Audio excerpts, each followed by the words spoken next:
Semangat pagi para siswa SMK Penerbangan AAG Adi Sucipto yang Ibu banggakan. Selamat datang di kelas PPKN bersama Bu Sun 1 jam ke depan. Assalamualaikum warahmatullahi wabarakatuh. Good morning and spirit morning to all my lovely students. How are you today? I hope you are fine in this time. Don't ever forget when I come in your class, I will always remembering you to create critical situation in your life, and you have to believe that Allah Subhanahu wa Ta'ala will always shadow on your step and will always spirit of nice give in your everything, and you can save my best motivation in your deep heart, also in your mind, and you can do every time. Don't ever stop about that, and inshallah your order will come true in your life.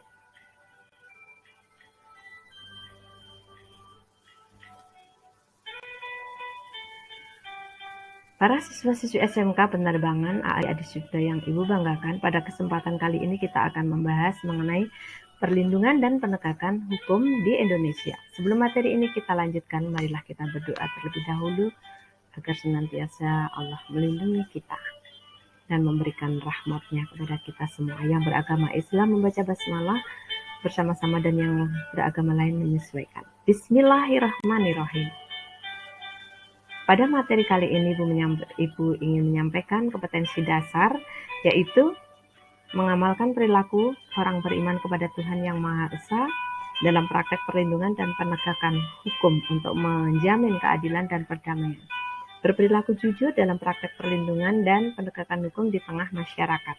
Kompetensi pengetahuannya adalah mengevaluasi praktek perlindungan dan penegakan hukum untuk menjamin keadilan dan kedamaian, sedangkan kompetensi keterampilannya adalah mendemonstrasikan praktik perlindungan dan penegakan hukum untuk menjamin keadilan dan kedamaian.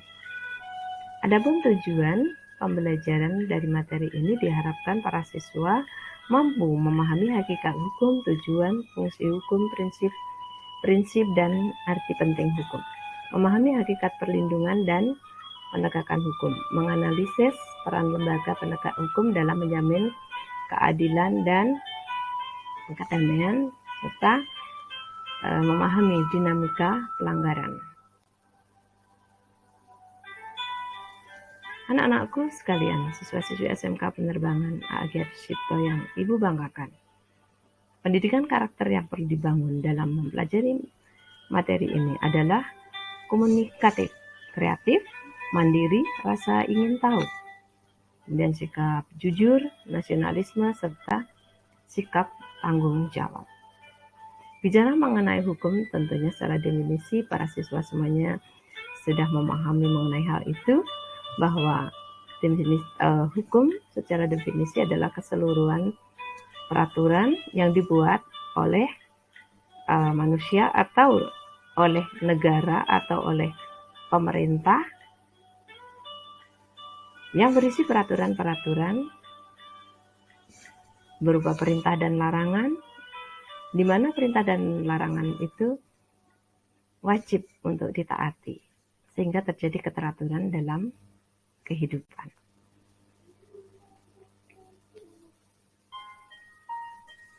Bicara tentang hukum, banyak para ahli yang sudah membahas mengenai hal ini.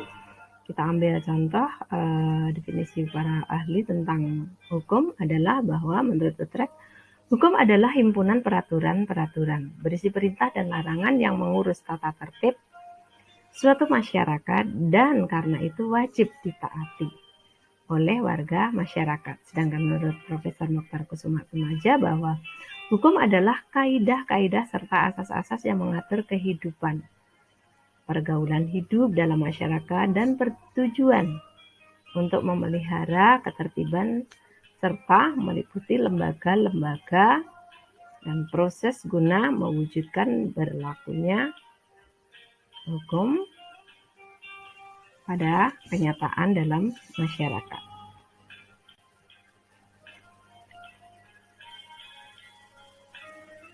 Adapun tujuan hukum itu sendiri adalah 1. Mendatangkan kemakmuran dan kebahagiaan pada rakyat. 2. Adalah menciptakan persaudaraan hidup antar anggota masyarakat. Yang ketiga adalah mengatur kebahagiaan sebanyak-banyaknya pada masyarakat. Yang keempat adalah memberi petunjuk dalam pergaulan di masyarakat. Para siswa-siswi SMK Penerbangan A.G. Adiscipto yang Ibu banggakan, mengenai fungsi hukum, ini ada 3 hal. Yang pertama adalah menjamin kepastian hukum. Bahwa kalau kita bicara tentang jaminan kepastian hukum, ini dimaksudkan bahwa hukum dalam konsep dan prakteknya memberikan jaminan kepada masyarakat bahwa hak-hak masyarakat akan terlindungi oleh hukum itu sendiri dan masyarakat tidak diberlakukan secara sewenang-wenang, tetapi diberlakukan menurut hukum yang berlaku. Yang kedua adalah menjamin keadilan. Artinya bahwa hukum dibuat dan diciptakan itu memiliki fungsi untuk menjamin rasa keadilan bagi seluruh masyarakat yang ada di wilayah tersebut.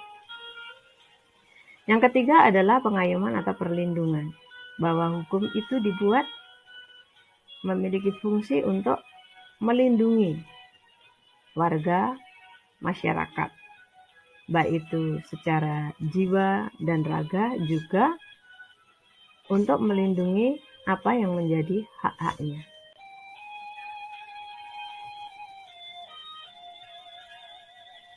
Para siswa semuanya, terkait dengan masalah hukum, ini kita juga perlu tahu mengenai sifat yang dimiliki oleh hukum itu sendiri adalah bahwa hukum bersifat mengatur. Artinya, hukum ini adalah berisi peraturan-peraturan ataupun peraturan itu adalah dibuat oleh badan yang berwenang, yaitu pemerintah atau negara,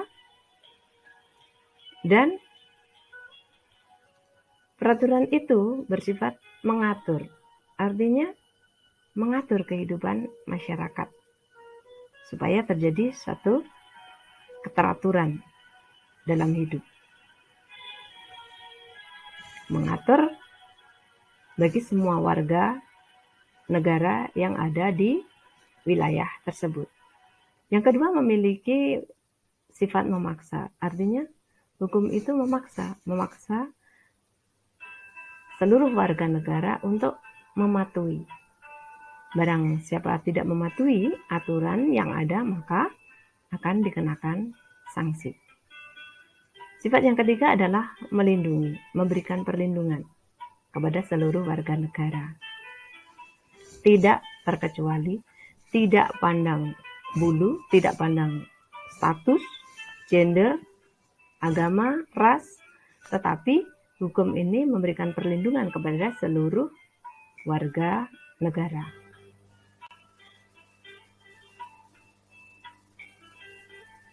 Anak-anakku sekalian, tentunya selain kita memahami mengenai tujuan hukum, kemudian sifat hukum, nah kita juga perlu memahami mengenai prinsip-prinsip hukum. Yang pertama adalah supremasi hukum atau kekuasaan tertinggi. Bahwa supremasi hukum atau dari kata supranitas, praegnity, ini merupakan kedaulatan, bahwa hukum itu merupakan kekuasaan tertinggi atau kedaulatan tertinggi. Artinya tidak ada kekuasaan yang lebih tinggi daripada hukum itu sendiri. Maka hukum ini wajib untuk ditaati dan dipatuhi oleh seluruh warga masyarakat, baik itu warga masyarakat biasa maupun para pejabat negara atau lembaga-lembaga negara. Yang kedua adalah kedudukan yang sama di hadapan hukum atau dalam menghadapi hukum. Artinya bahwa semua warga negara diberlakukan sama di hadapan hukum. Tidak ada warga negara yang bisa dituntut di muka hukum tanpa satu kesalahan yang jelas. Artinya semua warga negara tanpa terkecuali di hadapan hukum posisinya adalah sama, baik itu warga negara biasa maupun para lembaga-lembaga negara. Kedudukannya sama di hadapan hukum. Yang ketiga, prinsip yang ketiga adalah terjaminnya hak asasi manusia oleh undang-undang serta oleh keputusan-keputusan pengadilan. Bahwa hak asasi manusia ini wajib untuk dilindungi, dihormati, dijaga baik oleh negara maupun oleh pemerintah dan hukum itu sendiri.